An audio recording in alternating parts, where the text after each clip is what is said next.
Syria के समंदर में रूस सैन्याभ्यास कर रहा है तो दूसरी तरफ वो ये भी दावा कर रहा है कि यूक्रेन की सीमा पर उसके सैनिक वापस लौट रहे हैं। रूस ने आज भी सबसे ताजा वीडियो जारी कर दावा किया कि क्रिमिया से भी उसके सैनिक अपने बेस पर लौट रहे हैं। लेकिन सवाल यह है कि रूस के दावों में सच्चाई कितनी है? अमेरिका और पश्चिमी देशों की खुफिया रिपोर्ट क्या कहती है? ये रिपोर्ट देखिए, आपको सब समझ में आ जाएगा।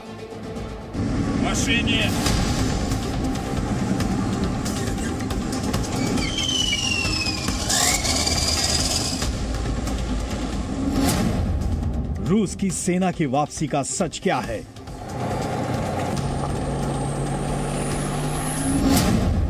क्या वाकई रूस की सेना बैरकों में लौट गई?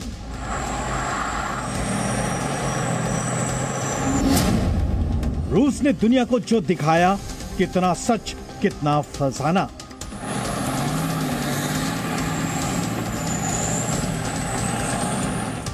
रूस ने कल दुनिया को यूक्रेन की सीमा से लौटते टैंक के वीडियो जारी किए। टैंक के काफिले को ट्रेन में लोड कर रवाना करते दिखाया गया।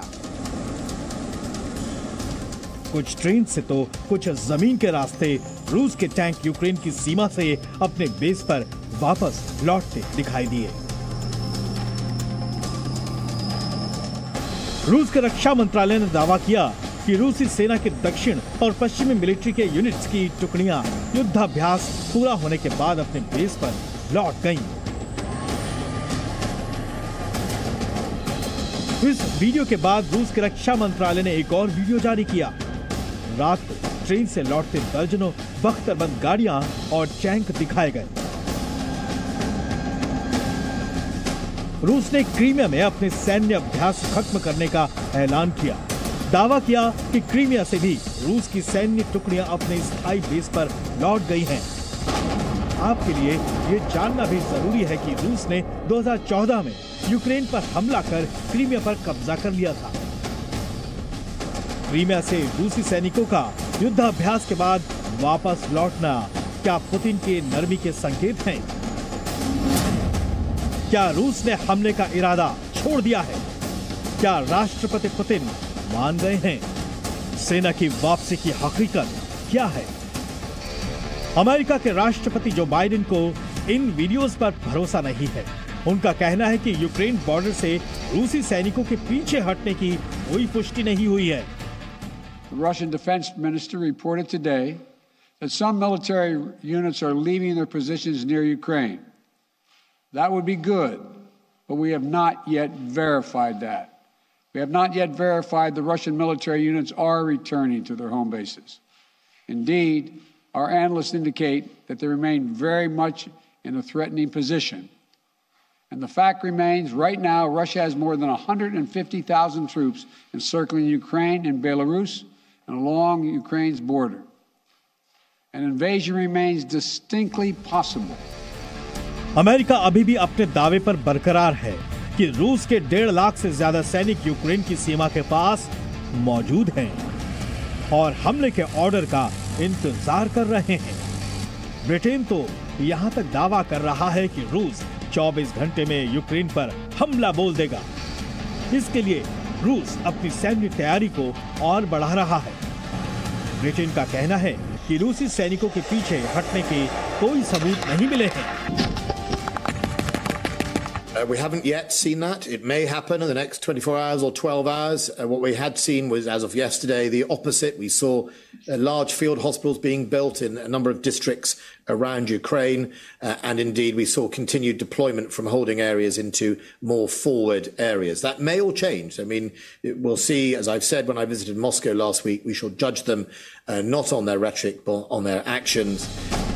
यूरोपीय यूनियन को भी रूस की बातों पर यकीन नहीं है। यूरोपियन यूनियन ने चेतावनी देते हुए कहा कि रूस को वॉर और डिप्लोमेसी में से किसी एक को चुनना होगा और डिप्लोमेसी सबसे बेहतर रास्ता है। Mesdames et messieurs, le deuxième message, je souhaite l'adresser à la Russie et à ses dirigeants. Le choix aujourd'hui est celui entre la guerre et les sacrifices tragiques qui l'accompagnent, ou alors le courage de l'engagement politique, le courage de la négociation diplomatique.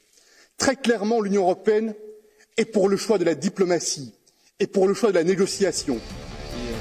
मंगलवार को Germany के chancellor Olaf Scholz से मुलाकात के बाद Putin ने दुनिया को भरोसा दिलाया था कि वो भी युद्ध नहीं चाहते, लेकिन रूस अपनी योजना के मुताबिक ही चलेगा। Что касается исполнительных органов власти, в том числе военно-политического руководства страны, здесь комментировать нечего. Принято решение о частичном отводе войск. Голосование в Государственной Думе, думаю, так или иначе связано, конечно, с этим. राष्ट्रपति पुतिन के मन में क्या चल रहा है, इसका अंदाजा लगाना बेहद मुश्किल है। इसलिए जंग को टालने और पुतिन को समझाने के लिए दुनिया के नेताओं का मॉस्को भी आना जारी है। बुधवार को ब्राजील के राष्ट्रपति जेर बोल्सोनारो ने पुतिन से मॉस्को में मुलाकात की। इस बीच 16 फरवरी यानी बुधवार को यूक्रेन में यूनिटी डे मनाया गया। अमेरिका की खुफिया एजेंसी ने यूक्रेन पर हमले की तारीख को 16 फरवरी बताया था। यूक्रेन के राष्ट्रपति वोलोदिमीर जेलेंस्की ने डे ऑफ अटैक की बजाय डे ऑफ यूनिटी मनाने की अपील की थी। इस मौके पर जेलेंस्की ने कहा, यूक्रेन के लोग अपने देश की रक्षा करेंगे। Але об'єднує нас єдине бажання жити в мирі, жити щасливо, однією родиною, з дітьми, з батьками. І на все це ми маємо повне право, бо ми у себе вдома, ми в Україні. І ніхто наш дім не буде так любити, як ми любимо. І ніхто, тільки ми разом. कुल मिलाकर अभी तक रूस से अलग अलग संकेत आ रहे हैं।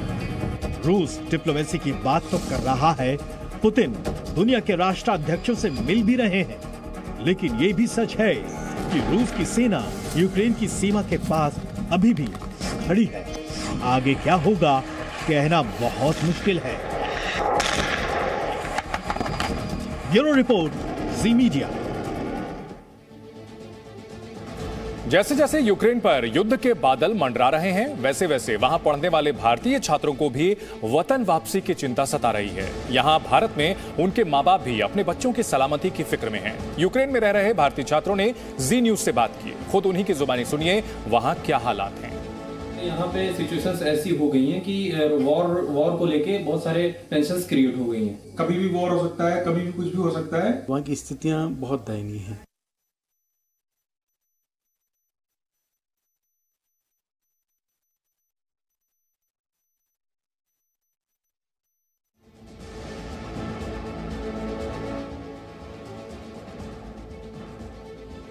रूस और यूक्रेन के बीच महायुद्ध की घड़ी जैसे जैसे करीब आ रही है, इसकी चिंता भारत में भी दिखाई देने लगी है।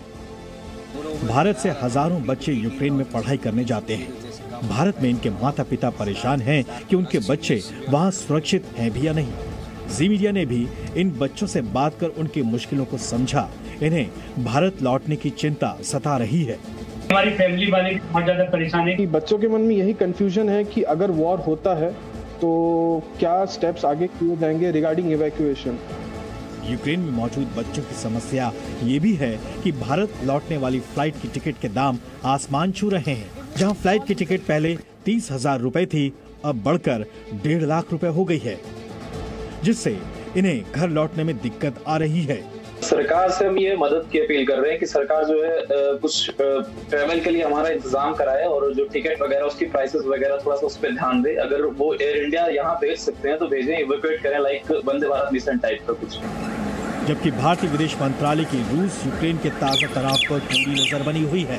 महायुद्ध की आशंका के बीच यूक्रेन में करीब 20,000 छात्रों के परिजन भारत सरकार से उनकी सुरक्षित वापसी की गुहार भी लगा रहे हैं। अभी तक कोई वहाँ पे है नहीं, तो वहाँ की स्थितियाँ बहुत दयनीय हैं। जैसे हम वीडियोस देख रहे हैं और अखबार में देख रहे हैं, कभी भी युद्ध छिड़ सकता है। तो एक पिता होने के नाते मेरी चिंता बहुत वाजिब है, बहुत चिंता कर रहा हूँ।